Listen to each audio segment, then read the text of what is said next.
Sports are a testament to the indomitable spirit that resides within each athlete and resonates across the collective heartbeat of society. More than a mere spectacle of physical prowess, sports embody a profound narrative of overcoming adversity, achieving unparalleled feats, inspiring generations, uniting communities, and ultimately celebrating the extraordinary capabilities inherent in every one of us.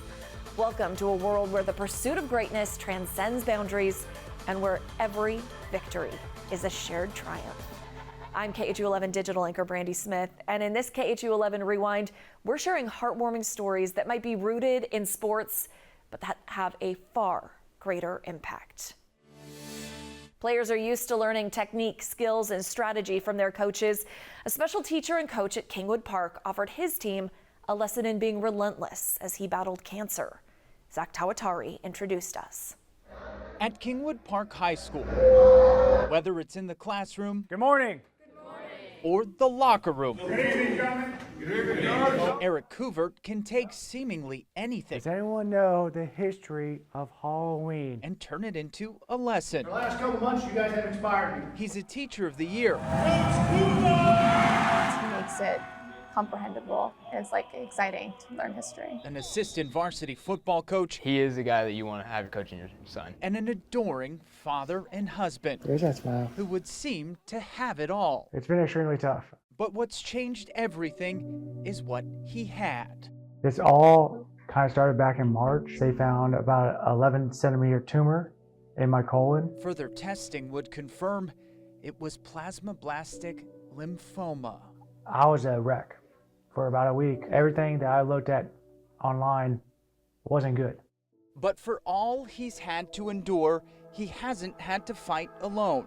His students, athletes, and community have rallied around the Cougarts, who only welcomed little Celeste into the world 10 weeks ago. He's such a genuine person, and that's part of why I fell in love with him. His wife, Emily, has been right by his side. We never allowed ourselves to see really, the negatives. We focused on the positive mostly. His diagnosis was also hard on his second family. There were tears, there was emotion, there was, me personally, I told him, I said, guys, it's okay to be upset, it's okay to cry. And around their coach, the team built their season motto. To stay relentless, he was relentless with his fight. So a few weeks ago, when Coach Couvert got some news ahead of a big game, he knew exactly who he had to break it to.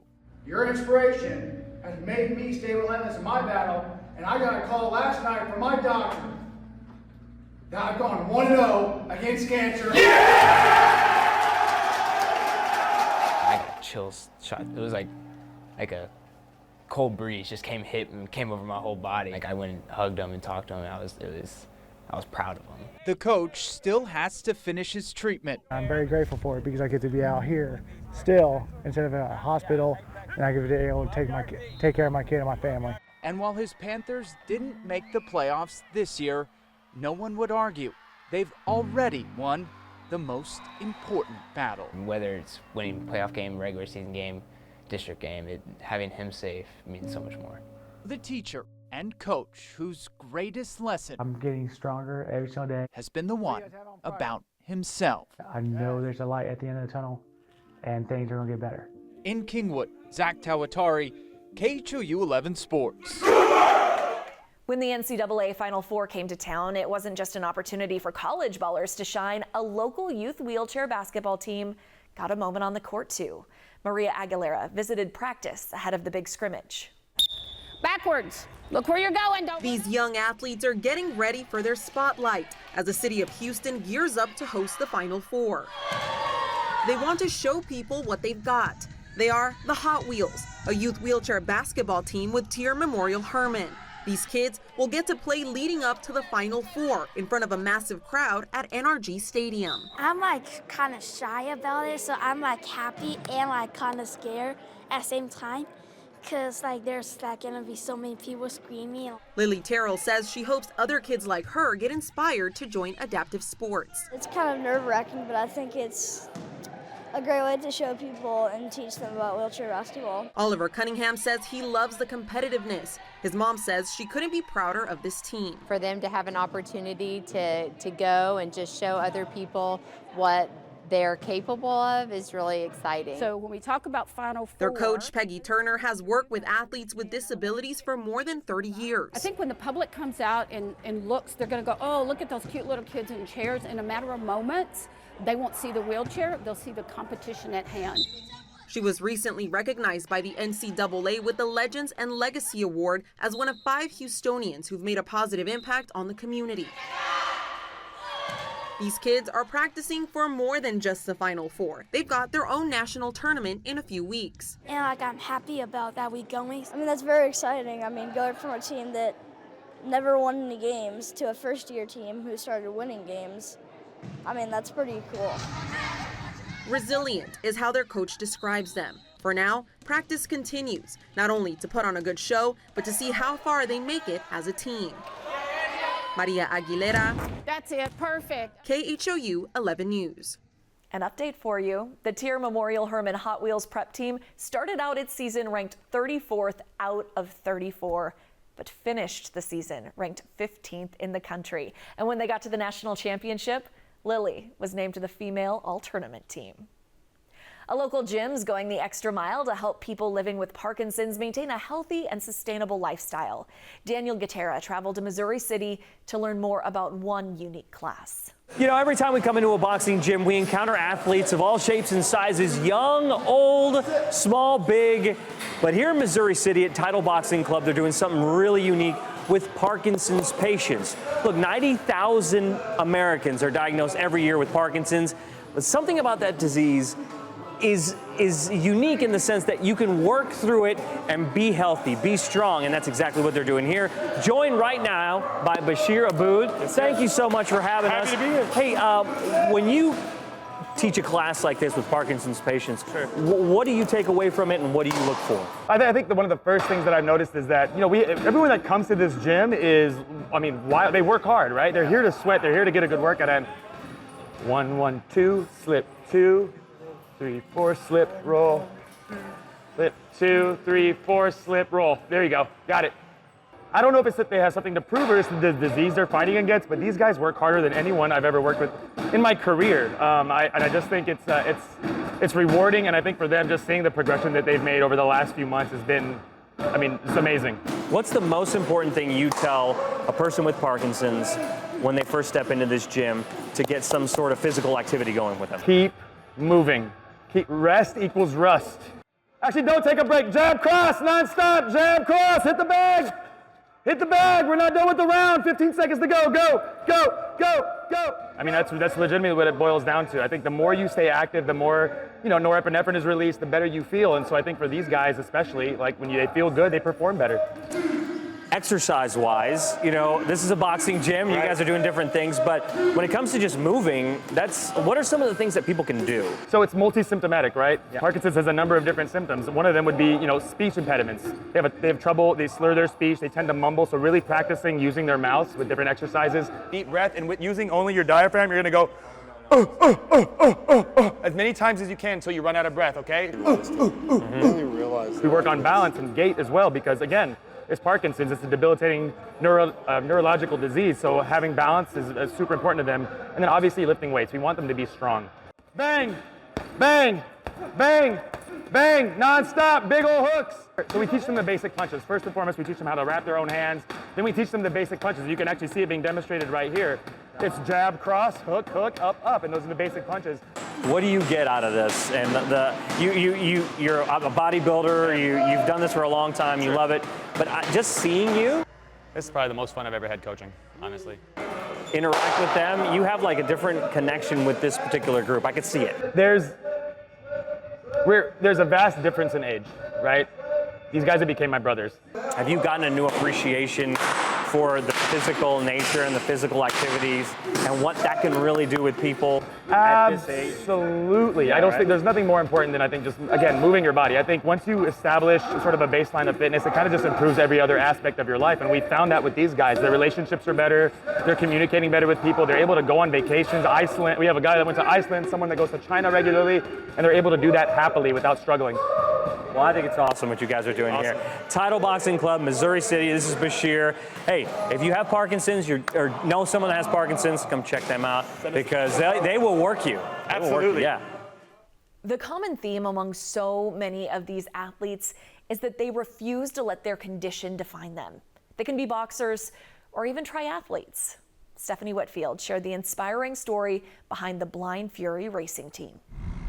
All right, slowly making a left-hand turn. Cheyenne Meyer has completed so many triathlons, she's literally lost count. Her best guess is 50. That would be impressive on its own, but most she's done after she was hit by a car while biking. Broke my pelvis in 7 places, broke my sternum, my sacrum, my left shoulder, and 2 ribs. After extensive surgery at Memorial Hermann Hospital, her determination helped her walk and eventually run, bike, and swim again. Now she spends her time helping other blind athletes do the same. Awesome, exhilarating. You know, the fact that I was able to cross the finish line is, you know, it's a blessing. Letty Sandoval, Trell Dandridge, and Kelly Duvall make up the team Blind Fury. I'm blind and I'm doing something that most people wouldn't even ponder doing on their own, and they're sighted. So as long as I have a little bit of help to do it, then I don't see why I can't do it. With Cheyenne as their guide, they recently finished the half Ironman in Galveston as a relay. That's a 56-mile bike ride, 1.2-mile swim, and 13.1-mile run. I don't feel incredible. I feel normal. You know, I feel like I'm just another person wanting to, you know, achieve some fitness and health goals. I just happen to be blind. Being able to compete is empowering, addicting, 3, 2, 1, here we go.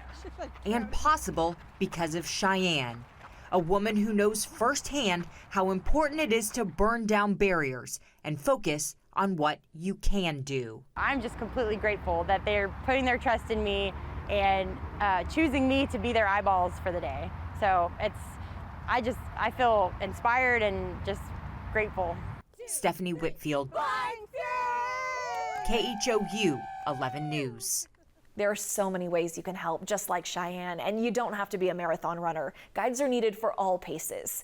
We have a list of organizations that need volunteers on KHOU.com. Just look for this article. A similar organization helped train blind runners for the Chevron Houston Marathon. Zach Tawatari met the athletes who found assistance and friendship in the guides who helped them along the way.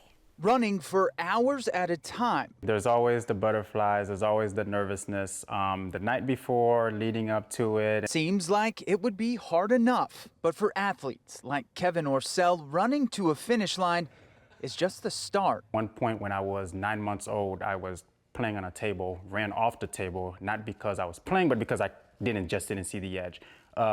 From that moment when I went to the doctor, that's when they actually discovered, like, yes, he does have glaucoma and it's severe. It's Kevin's 7th time participating in the race, but it's a journey that began as a child in Haiti. It took my parents about 10 years to get immigration paperwork and everything processed. After which, Kevin was able to go to school in Florida, where he learned adaptive sports. I think sports is one of those like very rare kind of entities that teaches you a lot more that you can implement in your life. And thanks to his now fiancée, who's also visually impaired and a stellar track athlete, Kevin became a runner. I think it just allows me some time to myself to be in my own head and just kind of think things through. Races like these are made possible by guides like Adam Smoke, who's part of I Can Alliance, the organization supporting 38 visually impaired runners navigate the course. We do a little series of gentle nudges and a lot of verbal cues in order to be able to run through Houston city streets. But it's the athletes, says Smoke,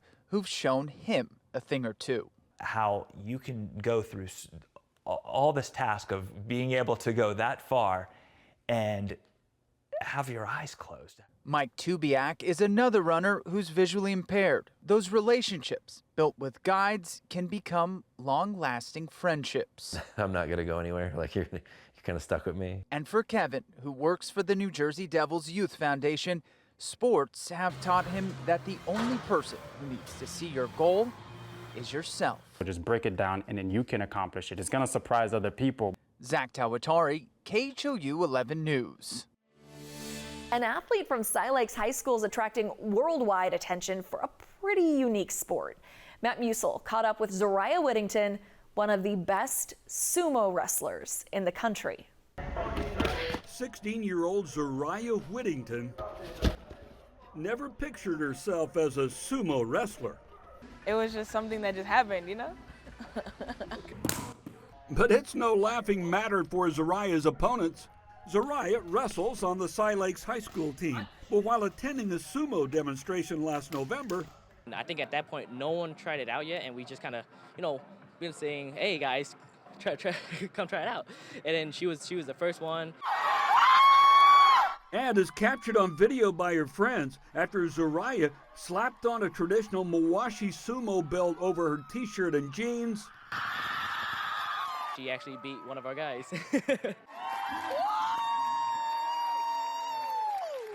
Since that night, Zariah has been a real-life sumo tsunami, blowing away her competition. All the way through the national championships where, while competing against mostly adult women, she placed in the top 3 in 4 different events, winning the U.S. Junior Lightweight title.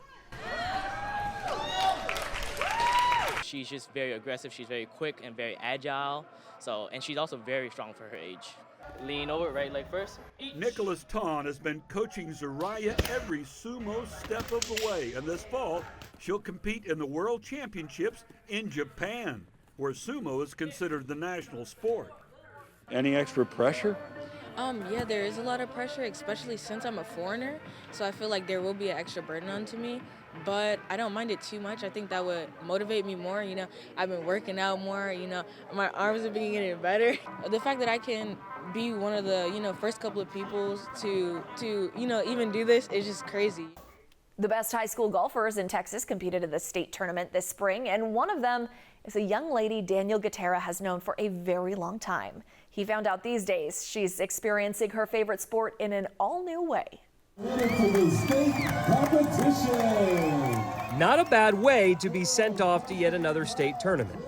I think we do have a really competitive team, and people see that. The Kingwood girls golf team placed 4th a year ago. Now they want more. Lessons learned from last season will be beneficial this time for sure.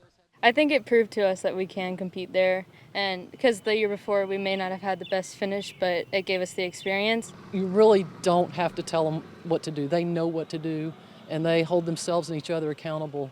The team is made up of 4 players that played a year ago. Seniors Morgan Ackenbrandt and Kate Hartnett are hoping their final year is golden. I think it's really cool just to be able to say that we've done this, and especially if we win state, that's a legacy we'll keep forever. Meanwhile, junior Bella Flores is someone that this KHOU audience has met before. The James Madison commit excited about her future plans. I don't know, I just kind of wanted a different scenery, I guess you could say. They have 4 seasons, so I thought that was kind of cool. But first, she's keen on finishing what this group has started. Us placing 4th last year really proves to ourselves this year that we have a really good shot. Bella is a 3-time district champ and will play on the Steph Curry Underrated Golf Tour this summer. She loves the balance of this Kingwood squad and each player feeding off the other. And I think the team meshes very well. We have a few long hitters and a few girls that hit it pretty straight too, so I think we have a good mixture of both. It's just to watch what they do and to watch how close they are and how much they support each other. It's what every coach wants. In Kingwood, Daniel Gutera, KHOU, 11 Sports. The team ended up placing 2nd at state, and some exciting news for Bella. She's headed to James Madison University. She committed on November 9th. Just as Bella aims to be the best on the course, a 13-year-old from Lamarck is determined to be the best on the track. The middle schooler may be known as tiny, but she's on pace to do big things. Zach Tawatari explained. Just imagine getting set and looking up at all your competitors. Well, that's exactly what this young athlete you're about to meet has been doing before she leaves them all in the dust. Go! In the race called life, there are plenty of things that can hold you back. They just be like, oh my God, you're so small. Why? Janisha Dixon, also known as Tiny, proves that they don't have to slow you down. I proved them wrong, and they thought I would be slow. At just 4 feet 6 inches tall and 13 years old, she lives up to every bit of her name. I'm in the body of a 9-year-old. Often, if not always, she's facing bigger and stronger competition. I went to a meet, and I'm just looking around, and I seen like this little small. And by the end of the race, it was just like, yeah, that kid's special. But for Tiny, who just started the sport in the spring, beating the odds is all she's ever known. A lot of people know her story, but they don't know her story. Her great aunt, Shalise Seymour, had already raised 2 kids. It was something that I never thought I'd be doing again at 40, 50, 60. When Tiny, whose mom wasn't able to care for her, arrived at Shalise's door. I was like, what is that? Whose is that? Earlier this month, Tiny qualified for the Junior Olympics in 4 events, running 3 different distances. It's just mind-boggling. Shalise, whose health has had her in and out of the hospital, is trying to get Tiny to Des Moines, Iowa. But money is tight. It's a lot for one person, you know, a single person. But some kind of way, I know God's going to make sure that she goes. She's hoping others will help make Tiny's big dreams a reality. I think she has that God-given talent that she hasn't yet really tapped into. And once she figures out that she has really tapped into it and she's got it, there's no limits. In Lamarck, Zach Tawatari, KHOU 11 News. Tiny made it to Des Moines. She didn't place, but hey, there's always next year. Remember, she's only just finishing middle school. She's young. The focus of our next story is young at heart. At 82 years old, the swimmer might have you rethinking your aging goals. Ugochi Oloka showed us how she's making waves from coast to coast. I mean, there was always the rocking chair or just baking cookies or something. Well, she definitely isn't doing much of that. Instead, she's here a lot. Believe it or not, Diet Sauer is 82. In the water, I'm 18 again. This pool is where she feels the most free. My 10-year-old self is just whoopee-doo, just so happy. Happy now, but at one point, she was depressed and overweight. If people would evaluate their life and see if they're living the life they really want. She decided to give up drugs, alcohol, and junk food at age 38. You cannot be a senior athlete and not have to overcome things. Diet didn't know how to swim, but went for it anyway, eventually losing 100 pounds. That coach that changed my life signed me up for a competition 3 months after she started teaching me to swim. The rest is literally history. She went on to win all of these swimming medals, including 11 gold medals this summer at a competition in San Antonio and 6 more in Pittsburgh at the National Senior Olympics. I loved sports when I was a kid, but women weren't allowed. We didn't have organized sports for women when I was young. Now look at her.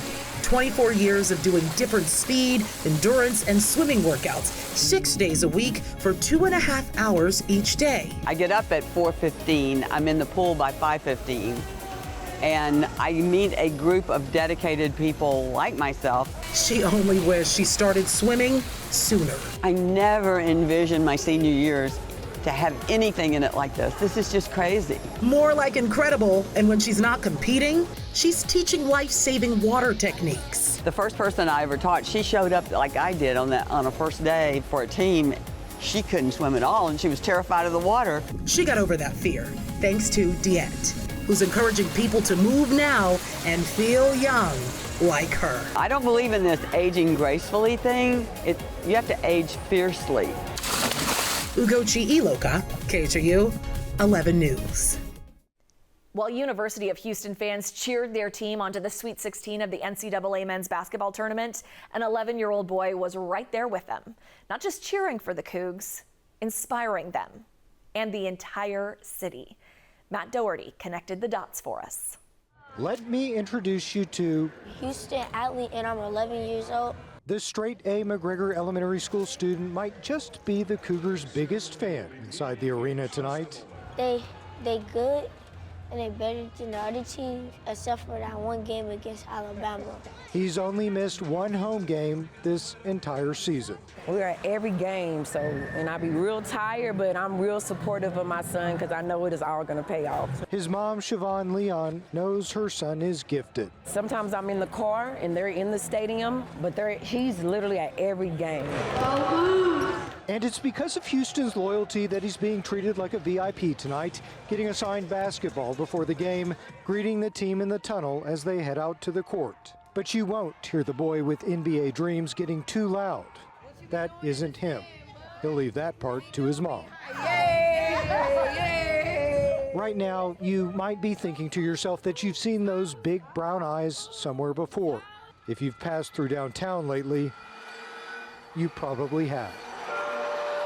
Standing 10 stories high at the intersection of Prairie and Main, there's a boy with a face so innocent and sweet, you just can't help but look up and smile. Perched atop his bicycle, he looks over the city that bears his name. This is Houston. Last year, an artist unexpectedly stopped by the after-school program Houston attends in the 3rd Ward, searching for a subject. They wanted a picture of all the boys, and I did a picture, and they chose me. I asked Houston why he thought the artist chose him. He said that because I was a leader. Because you're a leader? Yes. Is that true? Yes. The type of leader who draws others to him through example rather than persuasion. He's an awesome kid. You can see it in her smile. His mom couldn't be more proud. When lots of other kids would likely want to see their enormous portrait at least once a day, Houston has only seen it one time. Once, I think I passed by it on a field trip at school. Really? During Yes. a field trip? And did all the kids get to see it? Yes. What did they say? Ooh, that's Houston. That is Houston, and this is Houston. When he is 21 years old, Houston will watch as his mural is removed from the facade of the building. What life will bring before then is anyone's guess. Tonight, one thing is certain, though. He's off to a pretty good start. From the University of Houston, I'm Matt Doherty, KHOU 11 News.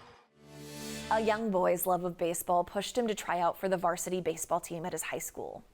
He didn't make the cut, but what happened next changed his life and the lives of his teammates. Marcelino Benito took us to Tomball to meet Ryland and his band of baseball brothers. For Ryland Robbins, he's always had a bat and a ball in his hand. Baseball is life. Three! He has autism, but at 15 years old, Ryland's pretty good at the game he loves. I like to play, win or lose. He wasn't able to make the varsity squad, but the coach brought him on as team manager. It brought tears to my eyes, I would say, on a weekly basis. This entire season, Kimberly watched her son from the stands. He was just engulfed in the game, the enthusiasm that he had. And the guys were right there with him. And just seeing all that just, really touched me and made me feel like he had a place. He found more than his place. He found a family. A band of brothers. He's the heart of our team. Everyone shows up, plays for him. He was our hype man from the get-go. Ryland became a fixture on and off the baseball field. He's the first manager that's made an impact on Wildcat baseball. I've played 4 years, haven't had any manager like him. And his growth through the season impossible to ignore. From the beginning of the season to now, he's just opened up so much, and you can really see his true character, and it's just a blessing to have him around. The season now over, but the bond unbroken. And for a mom who loves her son, that means everything. He's always struggled to, have really good friends, or to just have those people that he can rely on or to associate with. And I just felt like these guys were there for him in all those ways. This team, this family, ready to run it back next year. Family! In Tomball, Marcelino Benito, KHOU 11 News. From chosen family to flesh and blood family. Two brothers and their dad went head-to-head in the World Championship tournament for air hockey. Janelle Bluda shows us how well Houston was represented. It takes 7 points to win a game, and the best of 7 games wins a match. Air hockey is a game typically found inside an arcade, but these I am Brian Acrocco, and I am ranked number 7 in the world. professional players Hi, I'm Connor Cummings. I'm ranked number 4 in the world. don't just want to play, And I'm Michael Cummings, and I'm ranked number 15 in the world. they want to be the best. That's one of the many rules. You probably didn't know this, but the USAA, or the United States Air Hockey Association, was started 50 years ago right here in Houston. This is one of the main areas where air hockey began back in the 1970s. And in just over a week, the best will be put to the test at the World Championship competition happening at the University of Houston. And coming home to defend his title, So currently the reigning world champion is my brother, Colin Cummings. Connor's brother, Michael's son, Colin. He has won 10 world championships and he's going for his 11th this year. Currently in the Air Force, Colin will come back to face off against 127 other professional players, and that includes his brother and father. We grind it out, we sweat a lot, and for us to progress, you have to practice just about every day, just like any professional athlete does. And the best part, they say, air hockey really is anyone's game.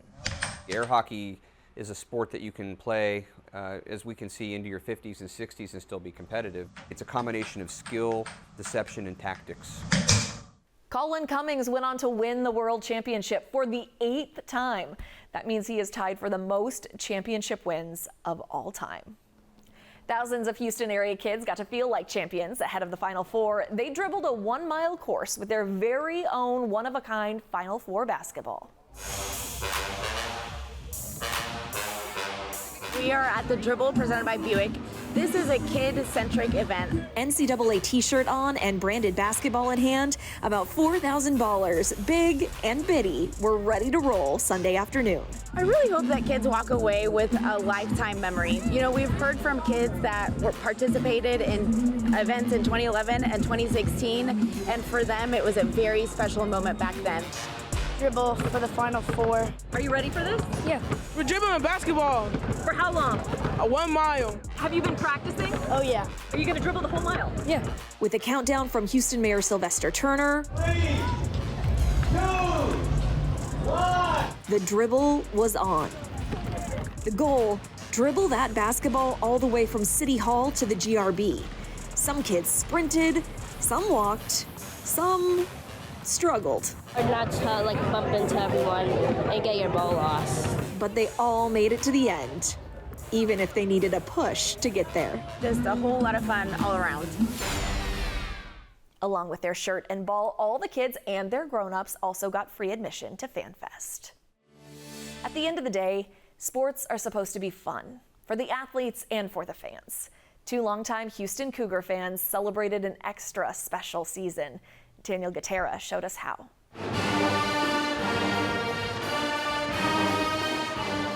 This year, tickets for a U of H basketball game were hard to come by. The Fertitta Center was packed on a nightly basis. The team created new fans each time out and energized existing ones. Hit it! Like alum Josie Smith. You bleed Cougar red. I bleed Cougar red everywhere there is. Do you own anything but red in your wardrobe? Hardly. And if I believe it, you. If I have it, I hardly ever wear it. Hey, man. Josie sits courtside at every home game and has been doing so for a very long time. Well, you got to keep your eyes on the ball. I know. She was a cheerleader, and she hasn't missed a Final Four since, even if it meant flying back from London on short notice. Yeah, they'd have to, I don't know what they'd have to do to keep me out of the Final Four. I'd find a way. But Well, you don't have to go far this year if it happens. no, isn't that wonderful? It's a dream come true. But Josie's passion is matched. Come on, defense. On the other side of the floor by Howie Lorsch. That's it, baby. Yeah! Howie, how do you define your U of H fandom? Well, I have 61 consecutive years of not missing. I don't think I've missed more than 10 games in 61 years. Howie is also a University of Houston graduate. He was a basketball team manager in the 60s. He was roommates with U of H great Elvin Hayes. This program means the world to him. This is my second family. Guy Lewis was kind enough to give me a basketball manager scholarship out of high school. Otherwise, I wouldn't have got to go to college. Couldn't even get a shot off. And for that, I am eternally grateful. And this magical season they've been watching, each of them know has a perfect ending that's within reach. What would a Final Four in Houston with the Cougars playing in it mean? Well, it gives me goosebumps just thinking about it. Well, it's kind of cool that the whole town's behind this team now, isn't it? It is, Yeah. and it is, and I hope that the town will keep that going. Go, Cougs, go! Take it, Jamal! At the University of Houston, Daniel Gotera, KHOU. Yeah, baby! 11 News. The Cougs didn't make it to the Final Four. They got bounced in the Sweet 16, but before that happened, they tapped into their good luck charm, a ball boy named Jace. Daniel was there when the team surprised the young fan. Jace. Hey, guys. Kelvin Sampson, Jamal Shed, and Emmanuel Sharp took time after practice today to talk to their friend. Good, best of luck. It's a Sweet 16. Hopefully it means luck. That's Jace Abarca. Back in October, Jace is officially a University of Houston Cougar. this little boy who has lupus and battles a kidney disorder joined the team as a ball boy thanks to the Team Impact organization. Now, 7 months later, that ball boy will get a chance to see his favorite team in person again. Guess what? Team Impact is sending you to the Sweet 16 with us, and you're going to help us win this game. Yeah. Tickets to Kansas City. Their good luck charm is on the way. It was amazing. There's no better feeling than to help a small kid like Jace, especially with the issues that he has going on, just to give him a little bit of joy. And it's just great for the team. We're gonna be very happy seeing him out there with us. It's a great feeling knowing that you're bringing somebody else joy. So it's a great feeling for us, and we love Jace. Being part of a game played by a team you love, there is nothing like it. Just ask the guys credited with creating the Chaz Chomp at Astros games. Zach Tawatari tagged along for their special moment. It's something every fan has imagined, throwing out the ceremonial first pitch. And tonight, these two best friends are taking part in the tradition thanks to their fandom. There's no place It's been a childhood dream. any fan would rather be. I am throwing the first pitch right there on the mound.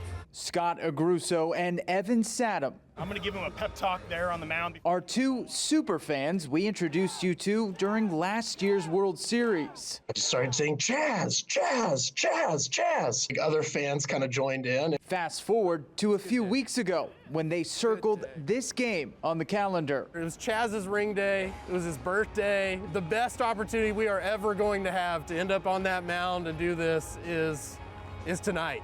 And on Chaz's World Series replica ring giveaway night, Fits like a glove. It's beautiful. they got the call. I don't know where it's landing, but I'm going to throw it hard. When the moment came, Scott delivered. I've thought about that moment my entire life. Like, would I bounce it? Would it end up in the dugout? But I threw a strike to Corey Julks. The Astros. We couldn't be more grateful for what they did for us. Making it all come true. And we've been coming to Astros games since high school and getting into shenanigans and yelling at players and starting chants from the stands, and it's culminated in this. Chaz is on the injured list, so he couldn't catch it, but it was still a perfect strike. Hopefully we'll get to meet Chaz someday, but until then we're gonna keep chomping from the stands and keep bringing it out, bringing it for the Astros. At Minute Maid Park, Zach Tawatari, KHOU 11 News. Chaz and the rest of the Astros had reason to celebrate later in the season once they'd won the ALDS for the 7th time in a row. But Jason Bristol learned it was a new experience for a few Astros. These Houston Astros are used to winning division titles, but not every guy in that clubhouse has been a part of a celebration like the one we saw Sunday. It was very interesting to see and then talk to the quote-unquote rookies who were taking it all in. We have John Singleton here standing by himself. What's this like? I mean, considering your journey and where you started the season. Right, it's been a long journey. I've been on 4 different teams this year, through the ups and downs, and I'm just grateful to be here. JP France is standing here and admiring everything. What's this like, being in a celebration and knowing that you played a major role in getting to this point? It's awesome, man. Like you said, I'm soaking it all in right now. This is awesome. And now you guys have the luxury of setting a pitching staff and a rotation. You must feel good about that. No, yeah, it's awesome, man. To be able to have 5 off days instead of 1 or 2. I mean, it's huge to be able to give us some rest. So yeah, to basically have a fresh start going into the postseason, it's awesome. As the final whistle blows and the cheers of victory reverberate, we witness a universal language spoken on the field, on the track, in the pool, and in the stands. It's a language of resilience, triumph, inspiration, unity, and jubilation.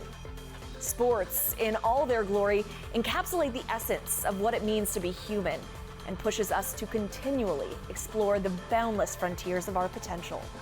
Thanks for watching this KHOU 11 Plus special. I'm Brandy Smith.